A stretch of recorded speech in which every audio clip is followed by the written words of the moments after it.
let's ask the question, what was it like across Europe during the last decades of the 19th century when the bubble was expanding before it ultimately burst? Well, to answer that, let's use my all-time favorite title, A Nervous Splendor. Actually, the full title is A Nervous Splendor, Vienna, 1888-1889, published in 1980 by Frederick Morton. The book describes 2 years in the life of glittering Vienna towards the end of the Romantic era. It examines many significant persons, geniuses really, who lived there.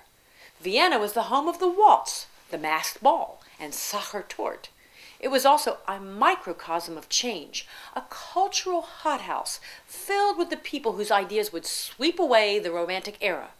People like psychologist Sigmund Freud, painter Gustav Klimt, writer Arthur Schnitzler, and composers Johannes Brahms, Gustav Mahler, Richard Strauss, and Arnold Schoenberg.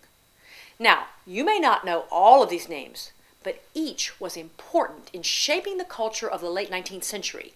And Morton's book considers at the opposite end the staid but powerful old emperor Franz Joseph, who seemingly grasped little of what the future was about to bring. Well, Vienna indeed was splendid. The medieval walls of the city had been demolished, for better or worse, to make way for a new boulevard called the Ring Street. The Ringstrasse was an unprecedented building project that resulted in a row of buildings with massive, intimidating facades. These buildings were intended to convey power, splendor, and progress, shaking themselves of the old rickety structures of history. The Ringstrasse marked the highest achievement in the architectural revival of the High Renaissance. Unlike the beguiling Art Deco or Jugendstil that adorned slightly later buildings of the period, the facades of the Ringstrasse had a different message: power and permanence. Nothing would shake up this republic.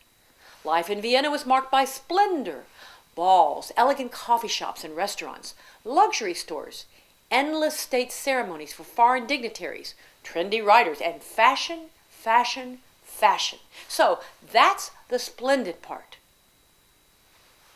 The nervous part is something else.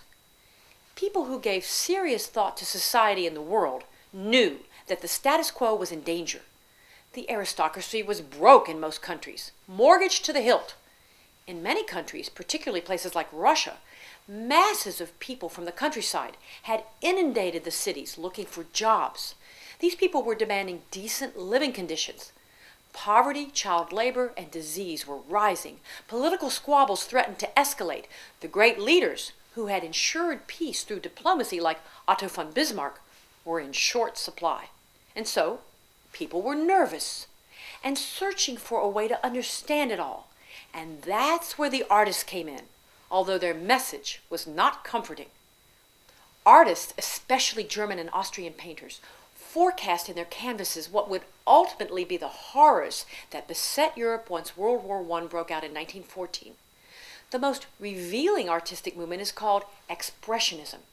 Probably the best motto for Expressionism was the Scream, an image the Norwegian artist Edvard Munch repeatedly returned to from 1893 until 1910, crafting it in paintings and woodcuts. Today, we are tempted to view the Scream as kitsch. You can even buy these things. But, in fact, the wordless horror of Munch's image spoke truth to the generation that would live through World War I and emerge into a world depression.